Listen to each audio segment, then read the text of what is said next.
Well, uh, okay. I think there were uh, a couple big mistakes and something overreaching. First of all, correct.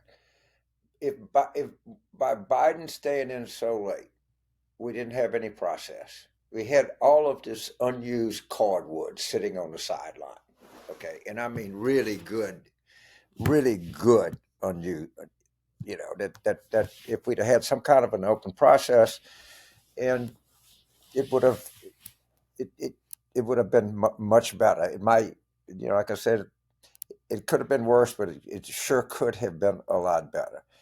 And the big, you're correct that she didn't separate herself from Biden. But what killed the Democrats and what killed Biden was a sense of disorder. And part of the sense of disorder was the unfortunate events of what I would refer to as the woke era. We got beyond it, but it never, the image stuck in people's minds that the Democrats wanted to defund the police, that they wanted the empty prisons.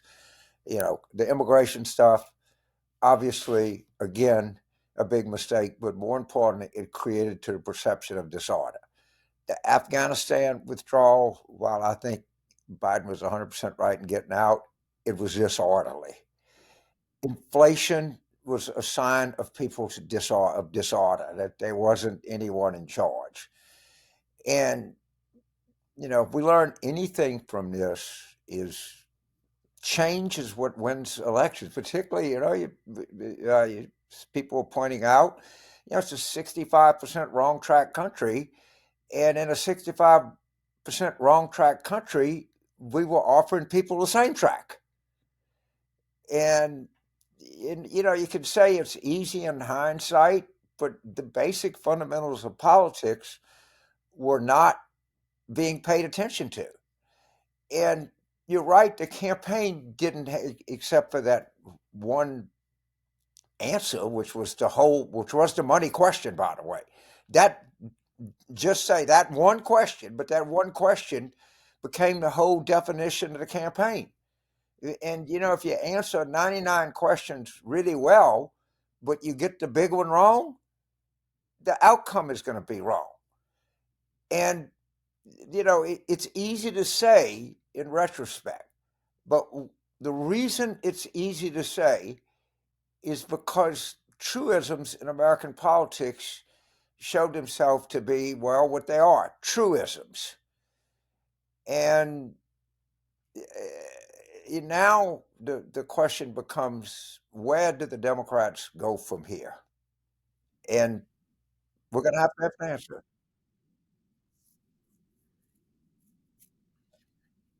Okay, I have an idea. Let's go back to something we use because we need a leader. There's nobody. I mean, Schumer's not been, really hurt by this because they have a majority anymore. And enough Hakeem has majority. There's no Nancy Pelosi that we had in the first term. All right, there's not a identifiable opposition leader. What I suggest we do is something we used to do that we've abandoned for probably good reason, and that is we have a midterm mini convention. Let's get some of this talent out front. Let people see it.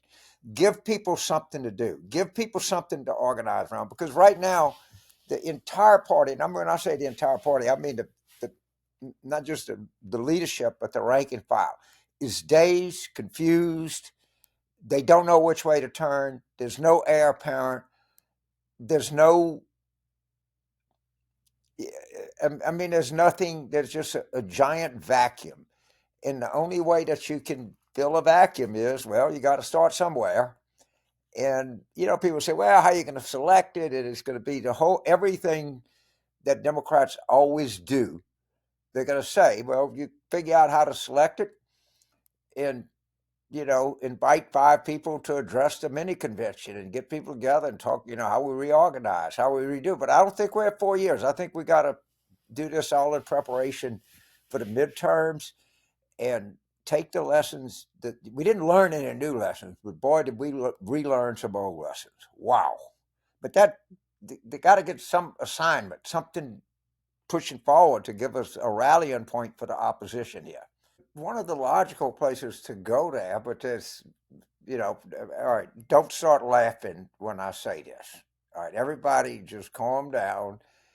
And if ideally the DNC would come together, elect a chairperson who could articulate the party's vision, who could organize some of this stuff, who could do this and that. We just don't have very much of a history of having a strong Democratic National Committee. But which I think what you're saying is a really wise point. Maybe one of the things it could do is somebody could, of some prestige, could call a group of 25 leaders, mostly financiers, but influential people, and have different organizations come make their pitch to them about why they'd be more effective in doing this. But that certainly needs to be a party leader of some sense that there's a process to get one, and we don't have time to just let everything develop organically. Some of these issues have to be forced.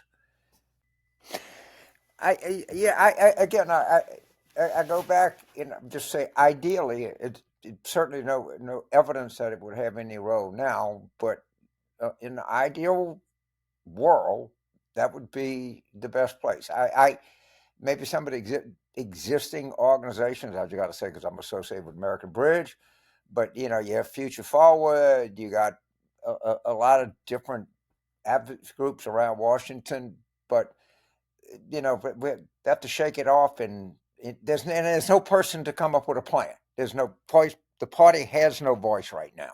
That's the big problem we have. And the sooner that we can start addressing that, the better we're going to be. And that's why I think a midterm convention would at least give us some focus. But we're going to have to think differently here. There's no doubt about it. No, no, I don't. I mean, it's going to be a difficult time here, and they're going to start appointing people, and they're going to be moving the machinery of the levers of power pretty quickly here in a very adversarial way, and they're all criminals. I mean, look at Rudy Giuliani, who ordered to turn all that over, showing up in a Mercedes that doesn't even belong to him. I'm in. All these people are going to be pardoned. These criminals are going to be out on the street. They're going to be glorified. Uh, the courts are. I can't tell you how crooked. Do you think that Alito and Thomas and all of them just ramp up every gift, ramp up every corporate interest you can get? Here it comes. And by the way, they have an authority of an election behind them. And we've said this before, Trump told you what he was going to do. So don't be surprised when he takes off doing it. Don't be surprised. I thought, look, the Iowa poll, I mean, none of it